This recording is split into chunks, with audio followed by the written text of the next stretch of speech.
ప్రభువైన యేసుక్రీస్తు యొక్క పరిశుద్ధ నామములో house of vision international ministries తరపున మీ అందరికీ హృదయపూర్వకమైన వందనాలు తెలియజేస్తా ఉన్నా.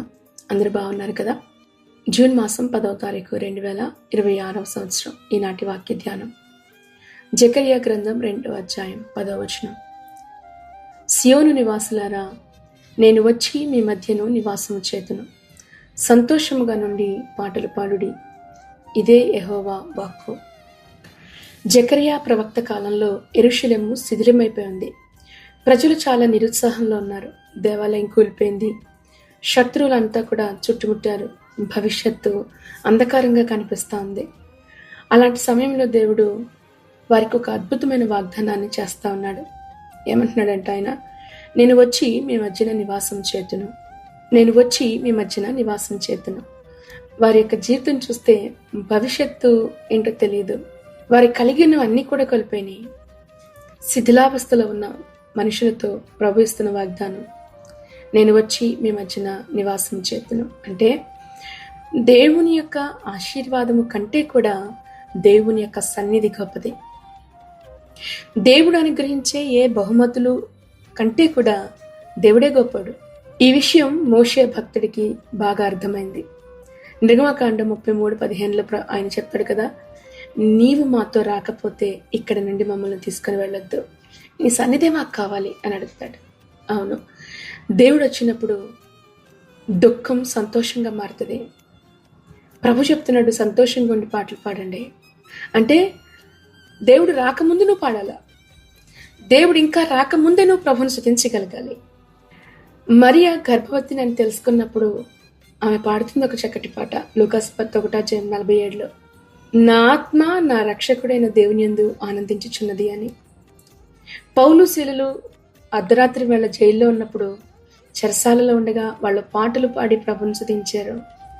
స్తుతి అనేది పరిస్థితులను చూసి పుట్టేది కాదు, చుట్టూ ఉన్న పరిస్థితుల మీద ఆధారపడేది కాదు, దేవుని యొక్క సన్నిధిని బట్టి వచ్చేది స్తుతి.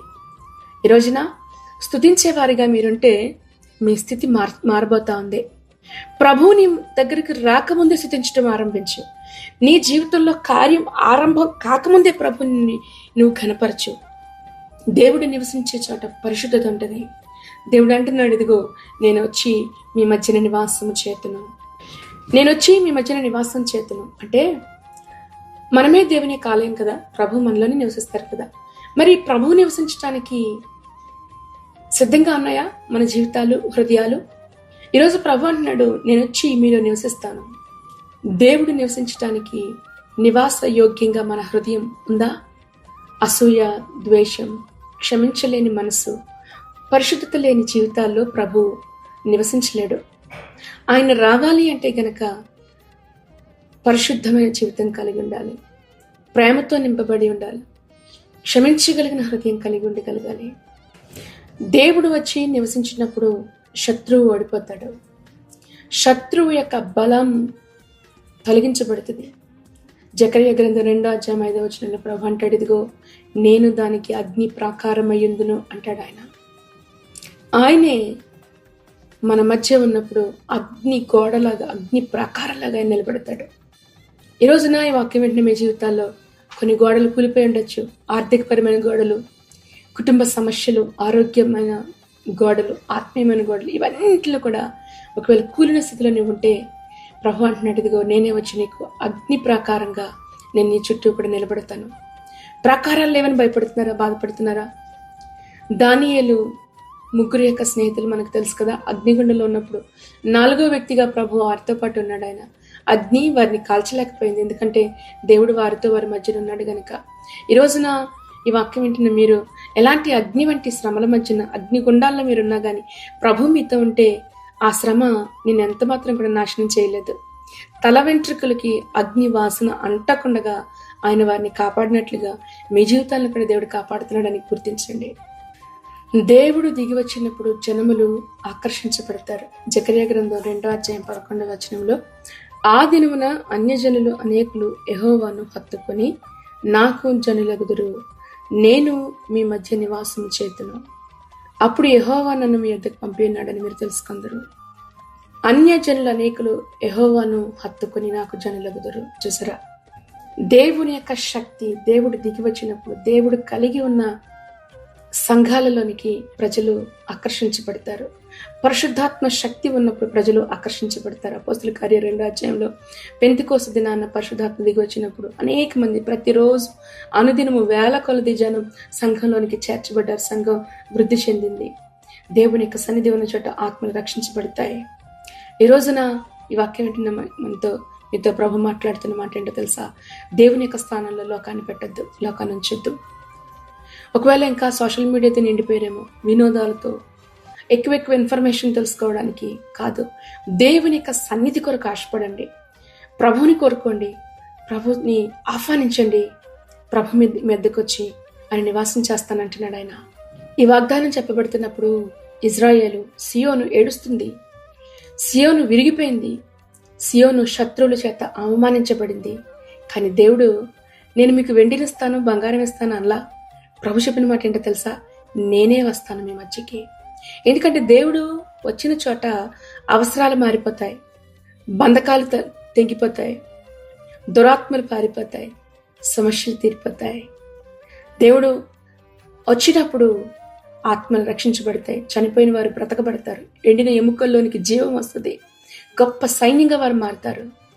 చచ్చిపోయిన ప్రార్థన జీవితాలు తిరిగి జీవముతో నింపబడతాయి. చచ్చిపోయిన కుటుంబాలు తిరిగి జీవముతో లేపబడతాయి.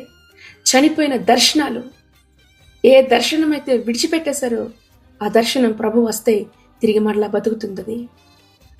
మనకి కావాల్సిన సమస్యల పరిష్కారం కాదు, ప్రభు సన్నిధి కావాలి. ఆహ్వానించండి ప్రభు సన్నిధిని. ప్రభా రండి. మీ కుటుంబాల్లోనికి, మీ జీవితాల్లోనికి ప్రభు వచ్చినప్పుడు మీ జీవితాలు మారిపోతాయి. పరిశుద్ధాత్మను ఆహ్వానించండి, ప్రభువుని ఆహ్వానించండి. ప్రభా మా కుటుంబాలకి అగ్ని ప్రాకారంగా మీరు ఉండండి అని చెప్పి ప్రభువుని ఆహ్వానించండి. దేవుని యొక్క అగ్ని దిగి వచ్చింది కర్మేలి పర్వతం మీదకి. ఏలియా ప్రసంగం చేయలే, వాదించలేదు, నిరూపిస్తానని అనుకోలేదు. ప్రభు యొక్క అగ్నిని కోరుకున్నాడు, ప్రభు సన్నిధిని కోరుకున్నాడు. శత్రువులు సిగ్గుపడ్డారు.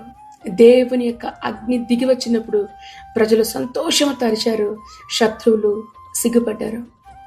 ప్రవక్త యెషయా 6వ అధ్యాయంలో దేవుని సన్నిధిలో నిలబడి ఉన్నప్పుడు దేవుని యొక్క అగ్నిని చూచి, ఆయన మహిమను చూచి, ఆయన సన్నిధిని చూచి ఇతరుల పాపాలు చూడలా, అయ్యో నేను ఎంత అపవిత్రమైన వాడినా అని తనలోనున్న పాపం తనకు తెలిసింది. దేవుని సన్నిధి ఆహ్వానించండి. నువ్వెంత బలహీనుడువో, ఎంత బలహీనరాలువో ప్రభు మీకు చూపిస్తారు. ఒప్పుకోండి. ఆయన సన్నిధి నిన్ను కదిలిస్తుంది, నిన్ను నిలబెట్టగలిగింది. పరిశుద్ధాత్మతో నింపబడినప్పుడు, దేవుని యొక్క సన్నిధిని ఆహ్వానించినప్పుడు అద్భుతంగా మీ కుటుంబాలను దేవుడు సిద్ధపరిచి, ఆయన మహిమ కొరకు మిమ్మల్ని దేవుడు సిద్ధపరిచే దేవుడై ఉన్నాడు. పాటలు పాడుతూ ప్రభు యొక్క సన్నిధిని ఆహ్వానించండి. కన్నీరు కార్చే దినాలు ముగిసిపోయినాయి. మరలా అగ్ని రగులుకోబోతా ఉంది. మరలా ఆరాధనలో దేవుని యొక్క మహిమ దిగి రాబోతా ఉంది. మీ పిల్లల మీదకి పరిశుద్ధాత్మ కుమ్మరించబడబోతా ఉంది. తిరిగి బలముగా వీచే గాలి వలె సంఘాలలోనికి దేవుని యొక్క సన్నిధి దిగిరాబోతా ఉంది. ఈ వాక్యం ద్వారా ప్రభు మిమ్మల్ని అందరినీ దీవించి ఆశీర్వదించినగాక. ఆమేన్. తలలు వంచుదాం, ప్రార్థనలోకి విందాం. మహాపరిశుద్ధుడైన తండ్రి, మీ పరిశుద్ధ నామాన్ని బట్టి నీకు వందనాలు. రాజులకు రాజువు, ప్రభులకు ప్రభు, మా మధ్య నివసించడానికి నువ్వు వస్తానంటున్నావు, నీకు వందనాలు.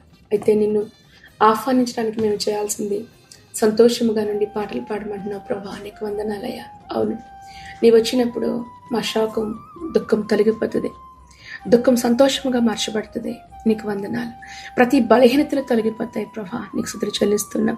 ఈ వాక్యం ద్వారా ఇదిగో ఈ వాక్యం వింటున్న ఎంతమందిలో అయితే ప్రభు ఇంకా నిర్జీవమైన స్థితిలో ఉన్నారో వారిని నీ కొరకు బలపరచండి, నీ అగ్నితో మండించండి. నీ మహిమ కొరకు ప్రభా ప్రతి ఒక్కొక్కరు కూడా బలపరచబడడానికి నువ్వు సహాయం చేయమని అడుగుతూ, ఎదుర్కొంటున్న ప్రతి ఒక్క శత్రువు యొక్క దాడిని జయించే శక్తిని దయచేదేవా. నీ బిడ్డలకు విరోధంగా నిలబడిన ప్రతి ప్రాకారాలు, కొండలు, పర్వతాలు తొలగిపోవాలి ప్రభా, సహాయం చేయి. అద్భుతం జరిగించమని అడుగుతూ, నూతన కార్యాలు గుండా మీ బిడ్డలు మీరు నడిపించండి, మేలు చేయండి తండ్రి. నీకు స్తోత్రాలు. ఎదురు చూస్తున్న ప్రతి కార్యం పొందుకున్నట్టుగా నీ కృప దయచేయమని, ఇది వాక్యం వెంటనే ప్రతి ఒక్కొక్కరిని ప్రత్యేకంగా మీరు బలపరిచి నడిపించమని అడుగుతూ, ప్రత్యేకంగా ఈ దినమున ప్రభా పుట్టినరోజులు, పెళ్లి రోజులు చేసుకుంటున్న వారిని దీవిస్తున్నాం. నీ కాపుదల భద్రత నీ బిడ్డలకు దయచేసి, నీ బిడ్డల బ్రతుకు దినములన్నీ కూడా నీ కృపాక్షేమం వెంట నడుచుటకు నీ కృప దయచేయండి. బలహీన స్థితిలో ఉన్న వారిని దర్శించండి, బలపరచండి, శక్తీకరించండి. ఈరోజు చేస్తున్న ప్రయాణాలు మరి ఆరంభిస్తున్న ప్రతి నూతన వ్యాపారాలు మేము దీవిస్తున్నాం. సహాయం చేయండి, ఫలింపులోనికి మీరు దయచేయండి. ప్రభువైన యేసుక్రీస్తు నామములో ప్రార్థించి నీ బిడ్డలను ఆశీర్వదించి దీవిస్తున్నాము తండ్రి. ఆమేన్, ఆమేన్, ఆమేన్. ప్రభువైన యేసుక్రీస్తు కృప మీ అందరికీ తోడేయండి, నడిపించును గాక. ఆమేన్.